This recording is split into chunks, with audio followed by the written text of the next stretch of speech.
Welcome to Slasher Sunday. So, I was going to start this video out with some sick dance moves, but I don't have any. That is one thing that I am absolutely confidenceless in, is dancing. I am so lacking confidence in that I refuse to do it unless I'm alone. I hate it. I hate how insecure I am about it. And I can't tell you how many times I was at a bar or something and some really attractive chick came and asked me to dance. And I was like, and my friends are like, dude, nobody ever asked me to dance. What do you mean you? And I turned them down and they were like, what are you doing? And I was just like, I won't do it. I'm not going to do it. When I used to drink, I would do it all the time. I didn't care. Or when I was sober. But anyway, so this has a big long dance sequence. That's why I'm even bringing this shit up. Prom Night, starring Jamie Lee Curtis. This is hopefully going to be the first of, not hopefully, I run this bitch. This is gonna be the first of 4. I'm gonna do them all. I guess I'd have to do the remake as well. The remake, I don't even think it has literally anything to do with it. But yeah, so maybe for the next 5 weeks, you're just gonna be viewing Prom Night reviews. I am a fan of the franchise. I like 2, 3, and 4 a good deal. This one I've always said is the worst in the original franchise, and I stick to that as of right now. This film's just so boring. Like, it's an hour before there's a single kill.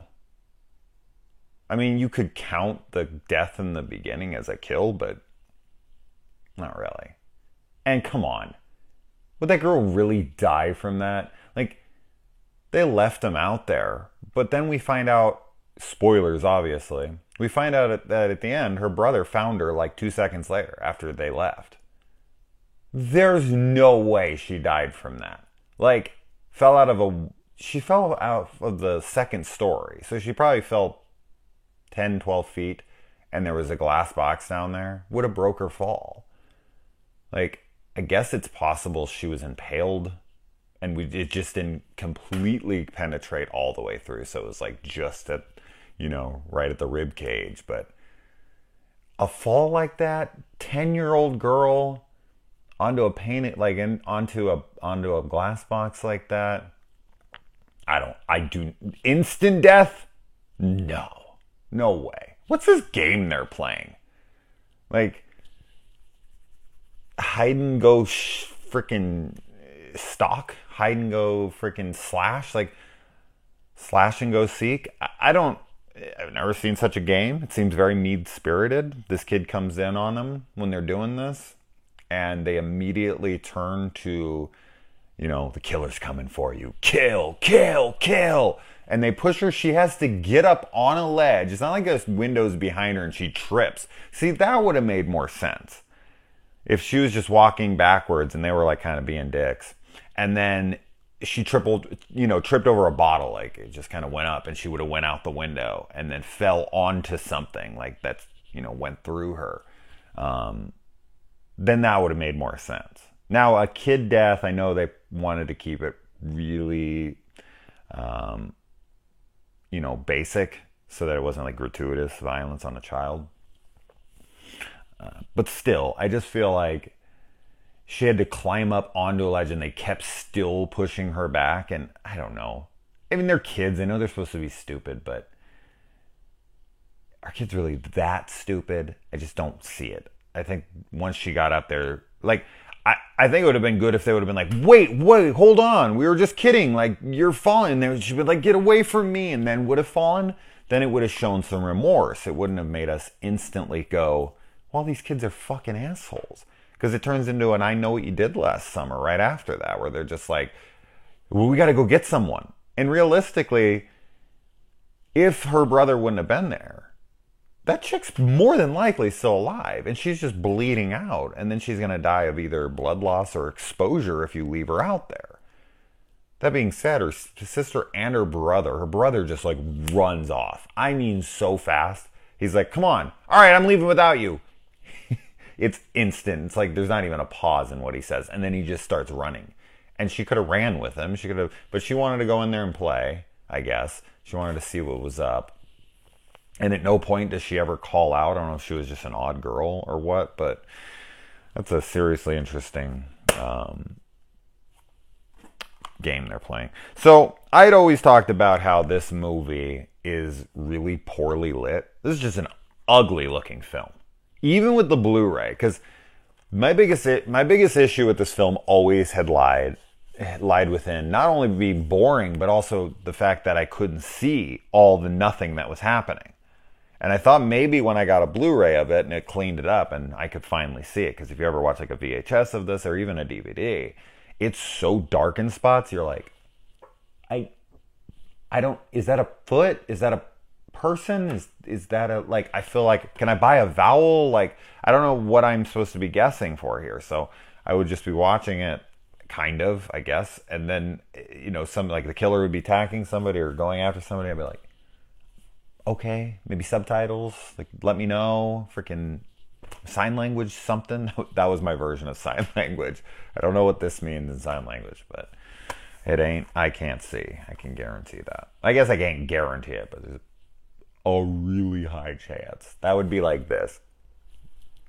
There you go. Hear no evil. All right, I'm a dick. All right. But with this version, I can see everything. It does clean it up. But I would think, okay, so the opening happens, and the opening has this like dreamlike atmosphere to it because the lens looks like it's smudged or something. It's really blurry. And I'm thinking, okay, this is an aesthetic choice to where it's almost like a dream. And I'm like, that's all right. I can kind of buy that. But the rest of the film, not all of it, but a lot of it is like that. Like a lot of day shots. It's like the cameraman purposely dirtied up the edges of the screen. It's really an ugly movie. It really is. For me anyway. And I thought the Blu-ray was going to clean that up. I thought it was going to be like, all right, that's just a VHS, a shitty copy, this and that. No, it was intentional. Or it was unintentional, and they just, I don't know, hired a maniac. But I think it looks like shit as well. So it's not even a good-looking film. We got Leslie Nielsen in here. And his character is just kind of throwaway. Forgettable. I mean, he doesn't really have any impact in the movie. Like, he expels the bad boy kid, you know, the Buddy Repperton or John Travolta's character, you know, whatever. It's that same kind of character that we have in Christine and in Carrie, although this predates Christine, of course, but you know what I mean. That high school bully who gets expelled, he's going after the principal's daughter. Dude, I mean, I get this guy's a badass with a unibrow, but you don't go after the principal's daughter. Like, that's not the target you go after. I mean, I guess if you want to be expelled or suspended indefinitely, which is called expulsion. Is that just another way? Is that so he doesn't have to fill out paperwork? I don't know. But that's like all he does. That's like all he does. He's in his office and he reports him, and then we see him for like a second. But outside of that, it doesn't really have any purpose in the film. And the wife, her reaction to her kid's death is abysmal. There's so much like silence from her, and I guess she's in shock, supposedly. I guess I could fill in that blank and be like, guess she's in shock. That's why she's not doing anything. But then her screams and her woes. Oh no, my kid is dead. Bullshit. I thought she was going to be the killer. I couldn't remember who the killer was, so it was actually like trying to solve it throughout the movie.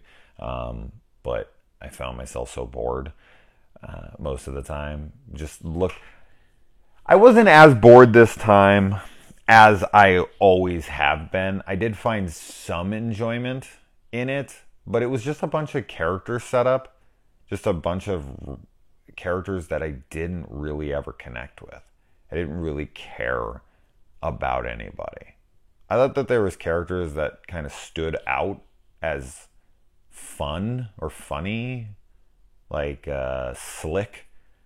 I thought Slick was kind of a badass. Just rolls up on a truck. He's a short, pudgy dude, and he just has the balls to roll up on some chick, ask her to the prom, which I guess in hindsight was a total creeper move. Like, he's in a van. He's like being a little too forward. This chick looks like she's not like way out of his league, but kind of still out of his league. And then he gets her to come into his van, and she's like, all right, but just a ride to school. But then fucking him either the next night. I think it's either that night or the next night. So within 24 hours, she's banging him in the back of his van. So, you know, that's nothing wrong with that. It's funny how that is true. I've had that happen a million times. Where, not a million, oh my God, that's hyperbolic to say the least. I wish I've had sex a million times. Yeah. Actually, I shouldn't say I wish I had sex a million times, because I'd still be having sex right now. I mean, a million times is a lot of fucking times. That's a lot of times. Thousands. Jesus Christ. That's impossible. A million times. Not even in a lifetime could you pull that off, I don't think. That's an insane amount. Anyway, but yeah, like, chicks will tell you, I can't tell you how many times I've had, not a million, girls who, like, go out of their way. That's a good key point. Now, of course, we're talking body language and all sorts of different variables here for sure, but every girl who's went out of their way to tell me that they would never have sex with me, like, just so you know, nothing would ever happen between us. And I'm like, I didn't even say anything. Like, and they're like, I can just see that you're looking at it, and I'm just going to tell you right now, it's never going to happen. I actually one time had a girl do that, and no shit. And I get accused of lying on my channel a lot. I'm never lying on my channel. Never. 0 times have I lied on this channel. I swear it. I do not make up stories. I don't really have any reason to. My stories aren't, I guess they're kind of, I don't know. Are they that cool that I would have to have made them up? The shit I get accused of sometimes, I'm like, why would I make that up? It's so generic. It's not even an interesting story. It's such a fucking random thing to be accused about. Anyways, I've just gotten accused of it so many times in the last few days from old videos. And I'm like, okay, I made it up. There you go. Are you happy? Is your fucking life so much better now because you called out the big bad liar online, lying about the most unnecessary lies ever? Stupid. Anyway, but I had a girl do that and then fucking literally have sex with me within a minute. Within a minute of saying it to me. Just so you know, nothing's happening between us tonight. And I'm like, okay. And then she starts kissing me and starts pulling my dick out of my pants. And I'm like, you're giving me mixed signals. I don't know if you just learned English yesterday, but not going to have sex with me usually means that you're not going to have sex with me. But I don't know. I don't want to say women are crazy because that's just unfair. Some people, let's not get too general here, but some people are fucking nuts. And in a good way sometimes, because that benefited me, obviously. So I'm not complaining. It's just funny. But this girl gives it up to this dude that night or the next night. And then the dude who's with his girlfriend, who's been with her for a long extended period of time, I would assume a year, 6 months to a year or something. She seems to be really into him. He seems to really want to be into her. And she won't give it up to him. Which, you know, if a girl's, you know, with you and she's all about it in the moment and you're about to put it in, she says no, you fucking stop instantly. Don't give a shit how horny you are. To berate a chick, I mean, I guess it would depend on the circumstances. I don't ever condone berating someone or like demeaning somebody for any fucking reason.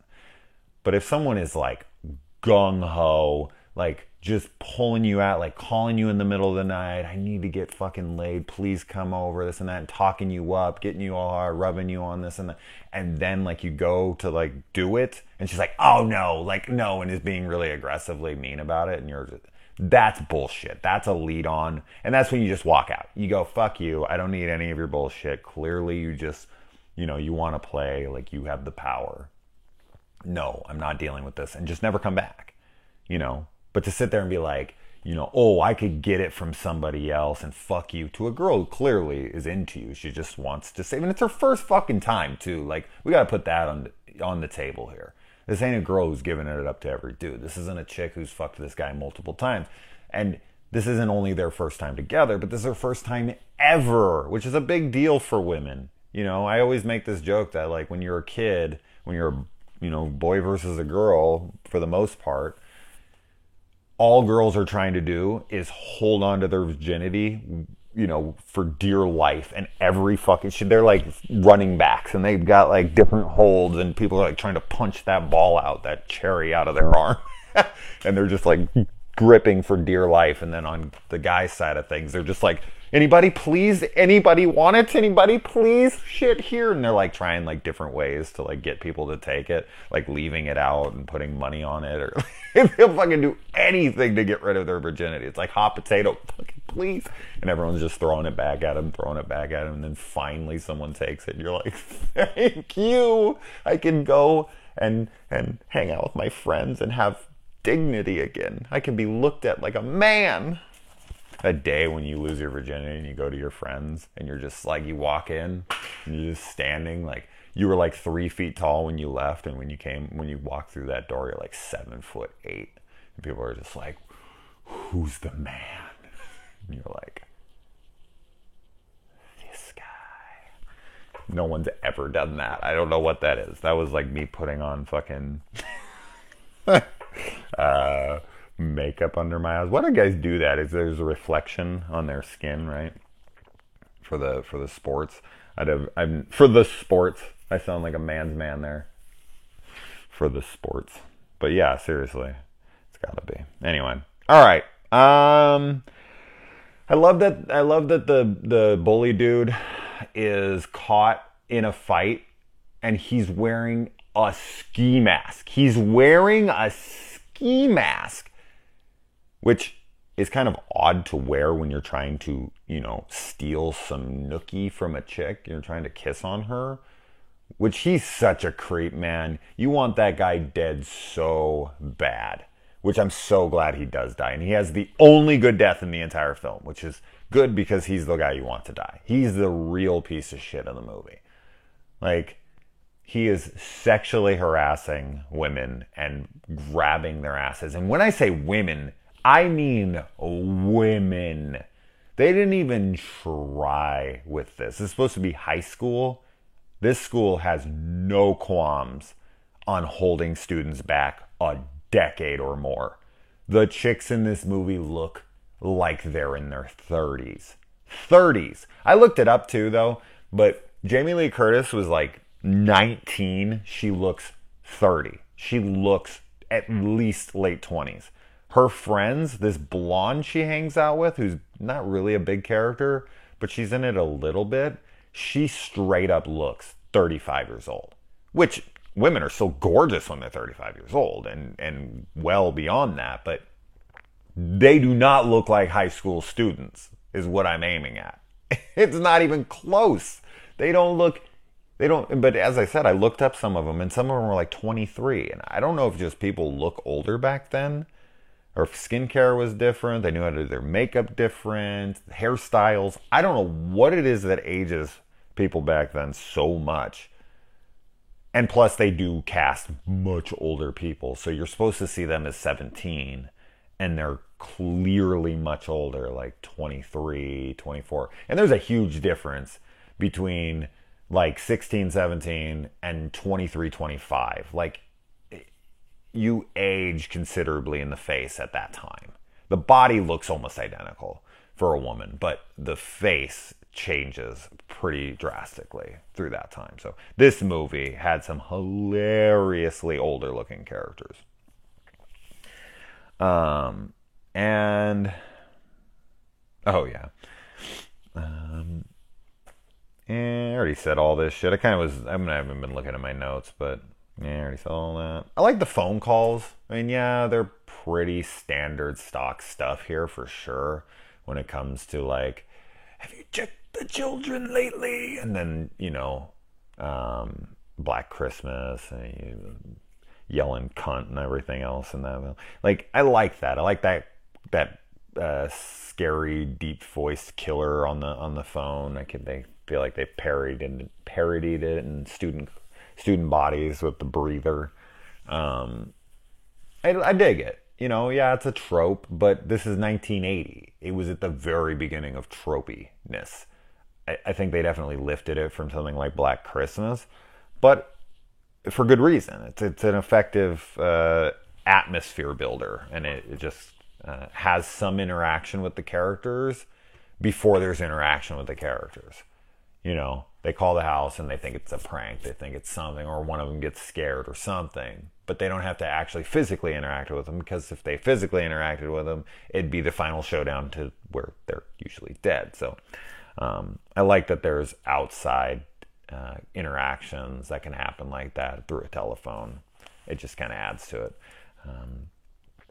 And yeah, I mean, that little brother, he can really get his voice pretty damn deep for a guy who is going through puberty still, probably. So good on him for his Barry White impersonation. Barry White just broke out of the insane asylum. Now, shit, man. Now I'm like, who the fuck is okay. Now I just realized that I completely lost the plot with who the hell I know the burned guy was accused of killing the little girl. He was injured, but they don't really talk about him much. There's like a detective hunting him, and you think that's him, so it's like this total subversion of expectations. And then he breaks out, so you think it's for sure him, and then fuck, man. I get texts and I get stuff through the film, and I really try to stay off my phone. I really do. So sometimes I will pick up my phone during crucial scenes, and I'll have to rewind them, or sometimes I'll be like, I think I got it. What the hell happened with this guy? Shit, I completely forgot about him. Is he brought up again after the killer is in the school, and after the detectives kind of on the path of finding, like, whatever happens to that guy? It's just a total red herring.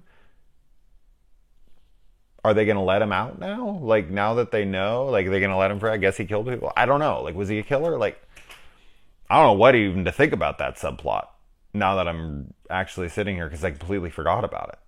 I don't remember them actually bringing it up towards the end, but now I'm thinking, shit, did I miss something? Fuck, I probably did. I'm going to Google this after and be like, oh shit, man, I totally missed that. What happened with him? Fuck. I'll know by the time you tell me, because I'm legitimately going to look on the IMDb. If you ever want, or not IMDb, if you ever want, usually if you go to Wikipedia, somebody has taken their time to write out the entire plot, like from beginning to end. It's wild. Some of them are insanely in depth.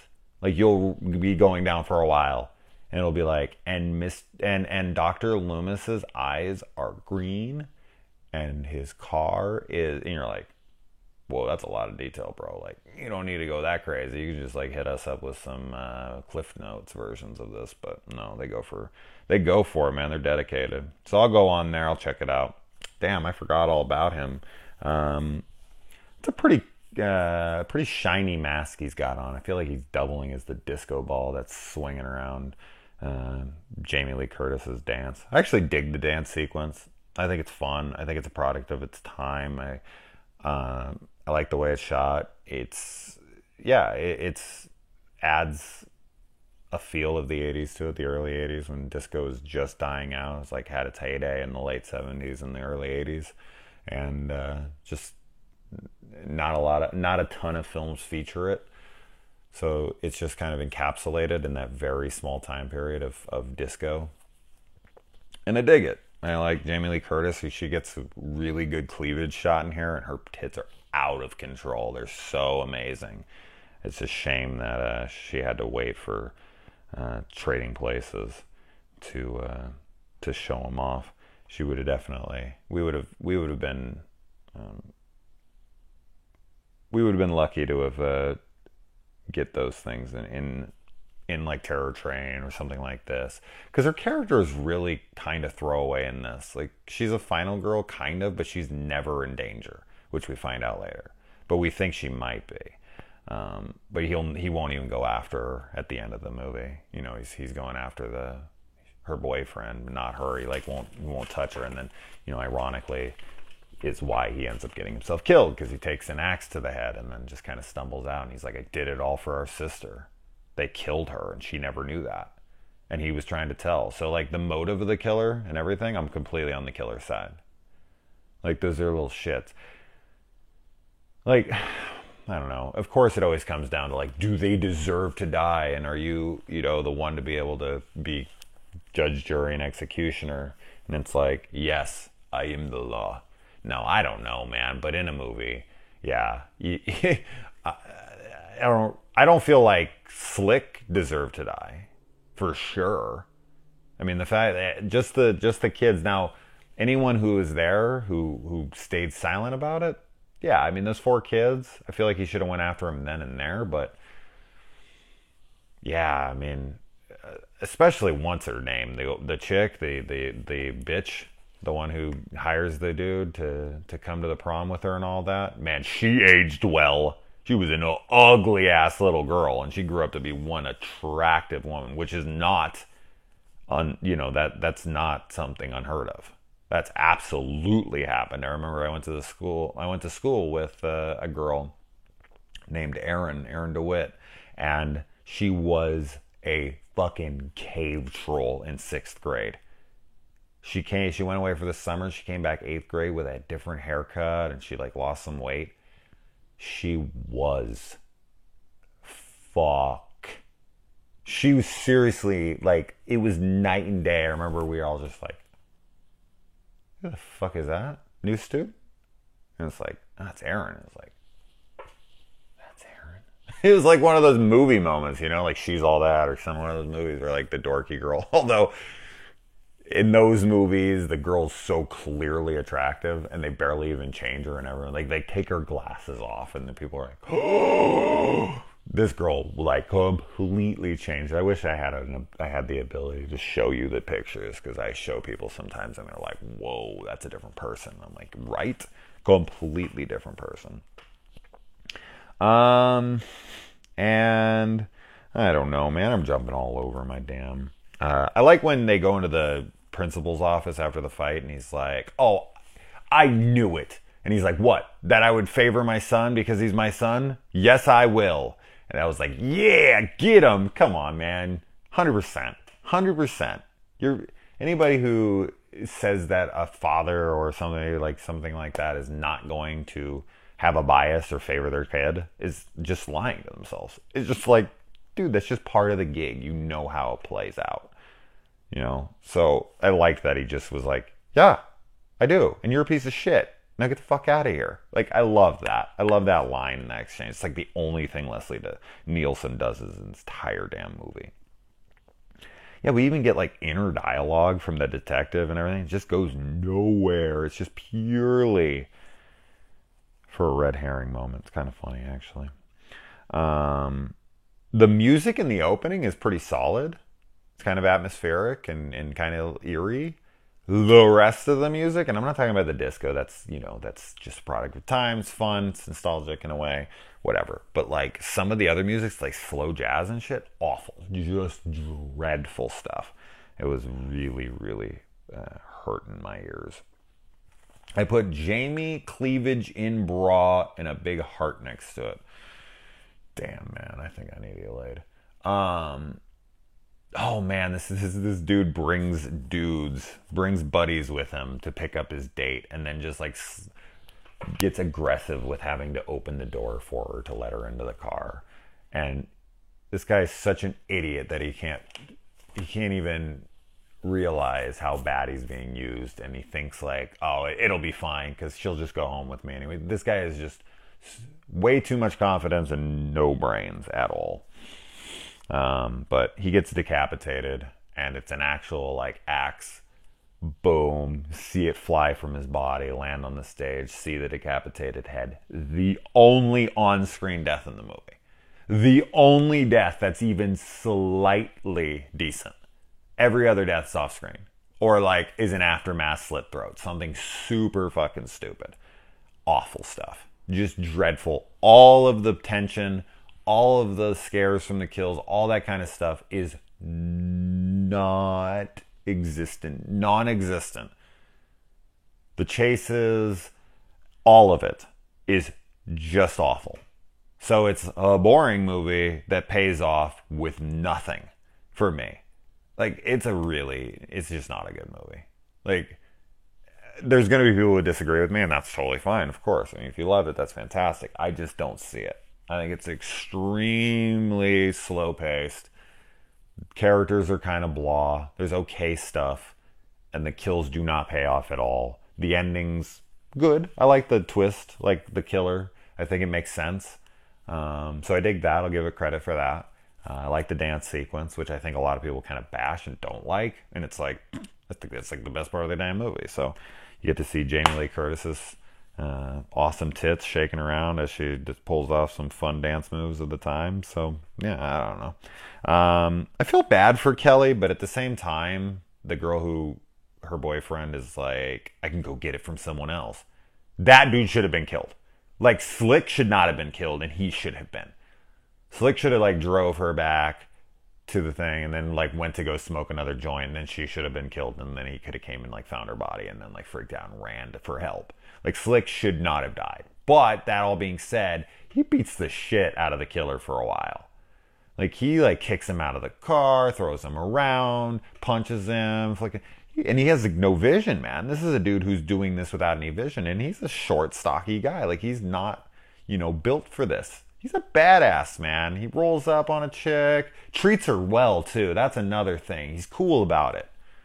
Like, he might be a geek, and he might not be the most attractive dude, whatever, but he's got class. He's got class, and that's why he got ass. And that's the truth right there. Because that dude, not that you can't be classless and get ass, you can. You just got to be a total fucking douchebag, like, but you gotta usually be pretty damn good looking to pull that off. Not always. I've seen some really fucking ugly ass dudes getting laid by chicks that they treat like shit, and I'm like, why are you fucking this guy? Like, there's nothing going on here. You're not even getting like, an achievement here. You're not even getting like a hot dude that you can go to your girlfriends and be like, yeah, he's a piece of shit, but have you seen him without his shirt? Like, this guy's fucking gross. What are you doing? Like, I don't get that. But this dude, Slick is Slick. There's a reason he has that name in this movie. He's a cool dude. So I like that he gets laid. I like that he fights that dude off. It's a bummer he dies because he doesn't do it. He has nothing to do with any of this. Nothing at all. But yeah, Kelly, like, she gets her boyfriend, is trying to get laid, and he totally pulls his total dick move. And he gets away. He's fine. Bullshit. Of all the fucking people, man. No. And then she gets killed right after her heart is broken, her whole world's falling apart. So, like, karma, I guess. I mean, they kind of all go through it. But then one of the dudes who's most responsible for her death, the boyfriend here, he doesn't die? Like, come on. But Slick does? Bullshit, man. Alright, I think I've talked about this enough. Dude, he has so many joints in that book. Holy shit. That's a lot of joints, right? I don't smoke pot, so I don't know. But that seems like a lot. Like, I don't know how long that would last a normal pothead. But like a casual smoker, I don't know. I like how when not only does he get laid, but she's actually so into it, and usually that's not usually how it is. Like, their virginity, for the most part, it hurts. I mean, they're breaking their hymens. It's not a fucking fun, like, super fun experience for them, pleasure-wise.